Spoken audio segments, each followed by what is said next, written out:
एक लड़का जो पश्चिम बंगाल का रहने वाला होता है, उत्तर प्रदेश के मुजफ्फरनगर में एक सर्राफा की दुकान पर काम किया करता है। जो उसका मालिक होता है उससे कहने लगता है कि तुम्हें कल मेरठ में जाना है और सर्राफा बाज़ार में जाकर यहाँ से उस दुकान से ये सामान लेकर आना है। दोस्तों वो लड़का तैयार हो जाता है और अगले दिन वो मेरठ के लिए प्रस्थान करता है। दोस्तों जैसे ही वो मेरठ पहुँचता है और जब वो सर्राफा बाज़ार की तरफ जाने लगता है तो बीच से एक रेड लाइट एरिया पड़ता है। उस रेड लाइट एरिया को पार करके जाने लगता है। दोस्तों जब उस भीड़ी गलियों से वो गुजर कर जाता है तो वहाँ पर उसे लड़कियाँ इस तरह से अपनी ओर आकर्षित करती हैं और फिर आगे जब वो बढ़ता है तो एक पर्ची उसके पास डाली जाती है और उससे कहा जाता है कि रात को 8 बजे हम तुम्हारा इंतज़ार करेंगे, तुम रात को 8 बजे यहाँ पर आ जाना। दोस्तों वो लड़का उस पर्ची को उठाता है और पर्ची को देखते ही फिर वो अपने मालिक से कहता है कि मालिक आज आपका काम नहीं हो पाएगा,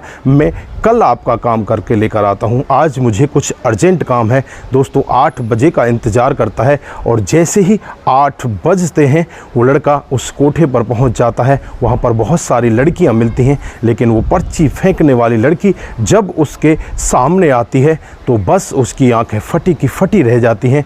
दोस्तों अगर आप भी पूरे मामले को जानना चाहते हैं तो वीडियो को ज़रा सा भी स्किप ना करें। दोस्तों लास्ट तक वीडियो को ज़रूर देखें। आगे बढ़ने से पहले हमारी वही रिक्वेस्ट कि जो हमारे चैनल के साथ नए हैं कृपया करके चैनल को फॉलो कर लीजिए, बेल आइकन को ज़रूर प्रेस करिए। दोस्तों एक छोटी सी और हमारी रिक्वेस्ट है कि हमारा एक APH न्यूज़ के नाम से जो पेज है जिस पर आप हमारे वीडियोस देखा करते हैं उसमें कुछ टेक्निकल प्रॉब्लम आ चुकी है। अब उसके लिए हमने एक दूसरा पेज और क्रिएट किया है APH न्यूज़ 2.0। आप वहां पर भी जाएं और वहां पर भी अच्छी अच्छी कहानियां आपको देखने को मिलेंगी। दोस्तों वहां पर भी आप लोगों के सपोर्ट की बहुत ज़्यादा ज़रूरत है। आप लोग वहां पर जाएं और अच्छी अच्छी कहानियां वहां पर भी सुनें।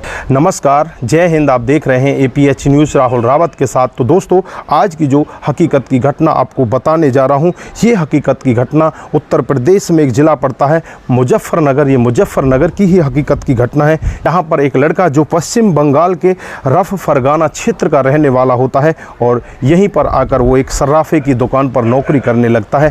दोस्तों यहाँ पर वो अच्छे से नौकरी करता है और 2 दिसंबर 2017 का वाक़या होता है जब इसका मालिक इससे कहता है कि तुम्हें मेरठ के सर्राफा बाज़ार में जाना है और वहाँ से कुछ सामान लेकर वापस आना है। तो दोस्तों लड़का तैयार हो जाता है और तैयार होकर वो मेरठ के लिए पहुँच जाता है। दोस्तों जैसे ही मेरठ में पहुंचता है और वो सर्राफा बाज़ार जाने वाला होता है तो बीच में रास्ते में भीड़ी भीड़ी गलियां उसे मिलती हैं। उन गलियों से होकर वो गुजरता है। उस एरिया को रेड लाइट एरिया भी बोला जाता है। दोस्तों वहां पर उसे लड़कियां इस तरह से सज धज कर खड़ी मिलती हैं। कोई तो उसे इशारा करके अपनी तरफ बुला रही होती है, कोई उससे कहती है कि चिकने क्या तेरे अंदर कुछ है नहीं, तू आता क्यों नहीं। उससे शब्द कहे जाते हैं, वो कुछ भी नहीं कहता, वो चुपचाप आगे बढ़ता रहता है। दोस्तों फिर एक लड़की ऊपर कोठे से एक पर्ची उसके पास डालती है और जब वो उस लड़की की तरफ देखता है तो पूरी तरह से उसकी समझ में वो आती नहीं, लेकिन पर्ची में यही लिखा होता है कि मुझे आपसे बहुत ज़रूरी मिलना है, शाम को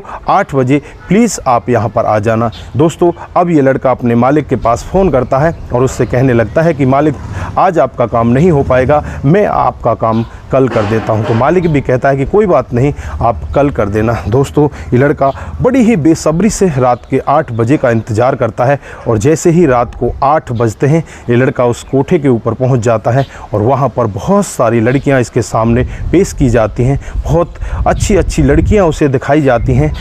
लड़कियां यहाँ पर छोटे छोटे कपड़ों में होती हैं, मेकअप करके बैठी होती हैं, लेकिन लड़का वहाँ पर किसी की तरफ भी आकर्षित नहीं होता। फिर वही लड़की उसके सामने आती है जो लड़की पर्ची डालकर उसके सामने गई थी। दोस्तों जब उस लड़की को देखता है तो झट से हाँ भर देता है कि हाँ मुझे इसी लड़की के साथ जाना है। दोस्तों वो लड़की उसे लेकर एक कमरे के अंदर चली जाती है और जैसे ही दरवाज़ा बंद होता है, दरवाज़ा बंद होने के बाद वो लड़की उसे देख कर फूट फूट कर रोने लगती है। वो लड़की लड़की कोई और नहीं होती, इस लड़के की रिश्ते में बहन लगती है, इसके गांव की रहने वाली होती है। दोस्तों लड़का के आंखों में भी आंसू आ जाते हैं। लड़का उससे पूछने लगता है कि तुम्हारे साथ में हुआ क्या है, तुम यहाँ पर पहुँची कैसे और कितने दिनों से तुम यहाँ पर हो। जब वो लड़की अपनी अपबीती बताती है तो कहने लगती है कि लगभग 6.5 महीने मुझे यहाँ पर बीत चुके हैं। 6.5 महीने से मेरे साथ में बहुत ही घिनौना काम हो रहा है, बहुत ही गलत काम हो रहा है। जब मैं स्कूल से वापस घर जा रही थी तो एक गाड़ी मेरी बगल में आकर रुकती है और मेरे ऊपर एक रुमाल डाला जाता है। उसके बाद मुझे होश नहीं होता। जब मेरी आंखें खुलती हैं तो इसी कोठे पर आकर मेरी आंखें खुलती हैं। उसके बाद हर दिन नए ग्राहकों के लिए मुझे तैयार किया जाता है और उनके सामने मुझे सौंप दिया जाता है। भैया मुझे बचा लीजिए, मैं यहाँ नहीं रहना चाहती, मैं यहाँ पर मर जाऊँगी, मुझे बचा लीजिए भैया, मैं यहाँ से जाना चाहती हूँ। दोस्तों इस तरह से वो लड़की गिड़गिड़ाती है। वो अपनी बहन के आंसुओं को पहुँचता है और उससे कहता है कि तुम चिंता मत करो। फिर उसके बाद तुरंत ही यहाँ पर दरवाज़ा खोला जाता है। दरवाज़ा खुलते ही यहाँ पर एक लड़की और आ जाती है। जब ये लड़की इस दृश्य को देखती है तो उसकी भी आंखें फटी की फटी रह जाती हैं, क्योंकि यहाँ पर जो लड़की इस लड़के के साथ आई हुई है उसका नाम सबीना होता है और वो लड़की यहाँ पर ऐसे बैठी होती है जैसे वो अपने परिवार के साथ बैठी हो। किसी भी तरह की कोई हलचल यहाँ पर दिखाई नहीं देती। ये लड़की सबीना से कहने लगती है कि तुम यहाँ पर कर क्या रही हो, तुम यहाँ पर कुछ करने के लिए आई थी, लेकिन तुम तो यहाँ पर ऐसे बैठी हो जैसे अपने घर में बैठी हो। तो यहाँ पर सबीना उससे कहने लगती है कि ये मेरा भाई है, मेरे गांव का है। अब यहाँ पर जो दूसरी लड़की होती है वो भी उसकी तरफ देखने लगती है तो उससे वो लड़की जो सबीना होती है वो कहने लगती है कि ये मुझे यहाँ से बचाने के लिए आया है और मुझे बचा कर लेकर जाएगा, तुम्हें भी यहाँ से बचा लिया जाएगा, तुम इस सब के बारे में किसी को कुछ भी मत बताना। दोस्तों सबीना की बात सुनकर वो लड़की भी एक बार के लिए शांत हो जाती है और बैठकर उस भाई से आग्रह करने लगती है कि भाई मुझे भी बचा लो, मैं भी अपने घर जाना चाहती हूँ, अपने परिवार के बीच जाना चाहती हूँ, मेरी भी बहुत बुरी हालत है। दोस्तों ये लड़का दोनों लड़कियों को आश्वासन देता है और उनसे कहता है कि तुम टेंशन ना करो, मैं जल्द ही तुम दोनों को बचा लूँगा। दोस्तों उसके बाद ये लड़का उस दुकान पर पहुंच जाता है। वहां पर इसका एक दोस्त होता है, उस दोस्त से बातचीत करता है और उससे कहता है कि इस तरह का मामला हो गया है, दोस्त यहाँ से कैसे बचा जाएगा।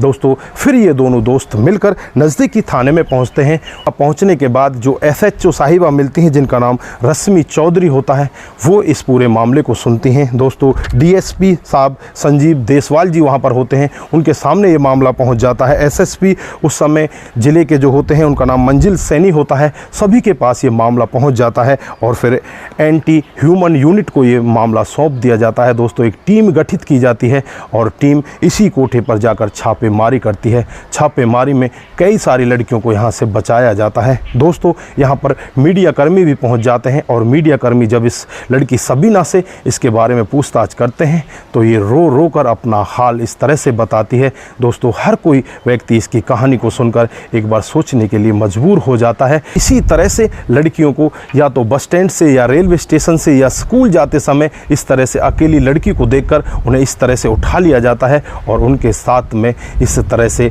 यही घिनौना काम होता है। दोस्तों इस लड़की की किस्मत बहुत अच्छी थी जो 6.5 महीने में वापस ही अपने घर की तरफ जा रही थी, लेकिन बहुत सारी ऐसी लड़कियां हैं जिनको सालों साल बीत चुके हैं, जिनका जीवन यहीं पर कट चुका है, उन्हें अब तक अपने घर वालों की सूरत भी नसीब नहीं हुई। दोस्तों उसके बाद इस लड़की को ये लड़का लेकर अपने गांव में पहुंच जाता है और जब गांव में घर वाले इसकी अपबीती को सुनते हैं तो घर वालों की भी एक बार के लिए रूह कांप जाती है।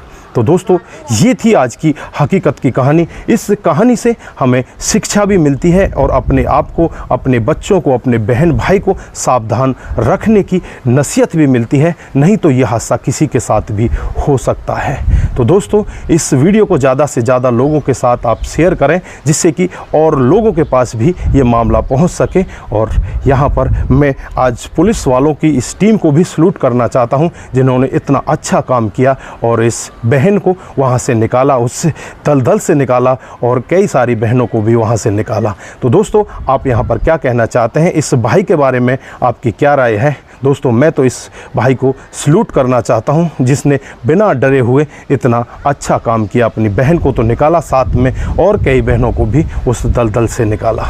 तो दोस्तों आपकी जो भी राय है एक बार कमेंट बॉक्स में ज़रूर दीजिए। दोस्तों जाने से पहले मेरी आपसे वही रिक्वेस्ट कि हमारा एक APH न्यूज़ जो चैनल फेसबुक पेज है उसमें थोड़ी सी टेक्निकल प्रॉब्लम आ चुकी है। दोस्तों आप हमारी कहानियों को APH न्यूज़ 2.0 पर जाकर देख सकते हैं, वहाँ पर भी बहुत अच्छी अच्छी कहानी आपके साथ में लेकर हाजिर होता रहूँगा। तो दोस्तों आप सभी का बहुत बहुत धन्यवाद। नमस्कार, जय हिंद, जय भारत।